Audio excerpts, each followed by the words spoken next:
O God, help the poor mujahideen, the holy warriors, to win their fight in Afghanistan. 2,000 Muslim faithful voice their assent. They've gathered at a religious school on the outskirts of Islamabad to hear one of Pakistan's most charismatic leaders of radical Islam. It's an impressively well-organised event.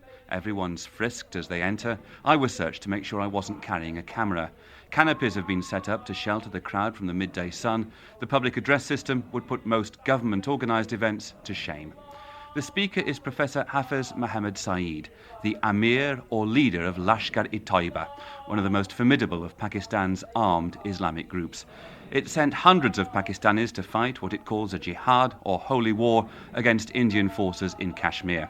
But for now, Professor Saeed's focus has turned to Afghanistan.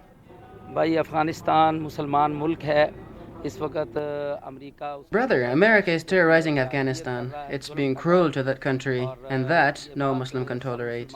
We have to stand by our Muslim brothers. There is no way anyone can justify this cruelty by the United States.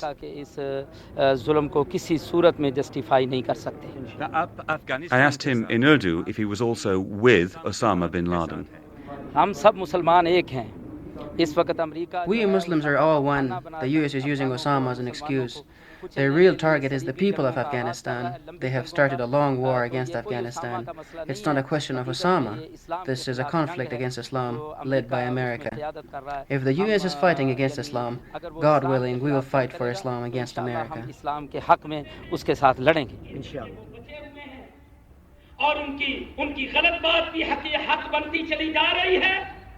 और सुनो, मैं फिर कहता हूं इंसाफ के तराजू को लगाकर बैठो, साबित करो क्या मुसलमान. Once on the platform, this frail old man with a henna-dyed beard turns into a fiery orator. His targets America and Israel.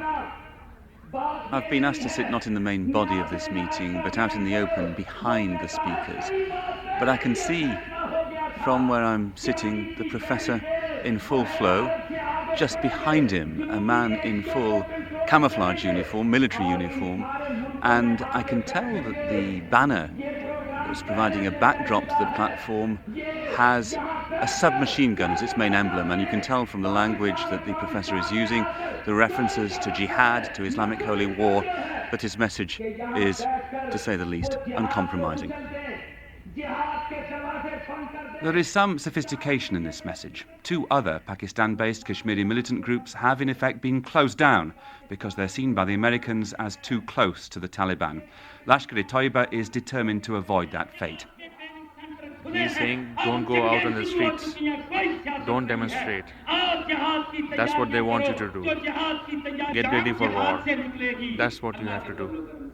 This call to arms, to be ready to fight a holy war, is one that strikes a chord with an audience already greatly alarmed by the air attacks on Afghanistan.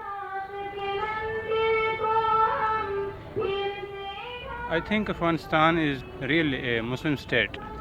First, we are Muslim. We are not first Pakistani. This is our thinking. You support Afghanistan, you support the Taliban? Yes. And Osama bin Laden? No, I not agree with all policies of him. Only for war. In Pakistan, situation will become worse and worse when the day will come, because jihad is a part of Islam. But jihad not simply in Afghanistan, but jihad here in Pakistan too. Jihad in all over in the world where Muslims are. The Pakistani authorities have so far comfortably contained the threat from the religious right. But in Lashkar-e-Taiba, they face a group modest in numbers, but disciplined and well-armed, willing to bide its time, but determined one day to strike.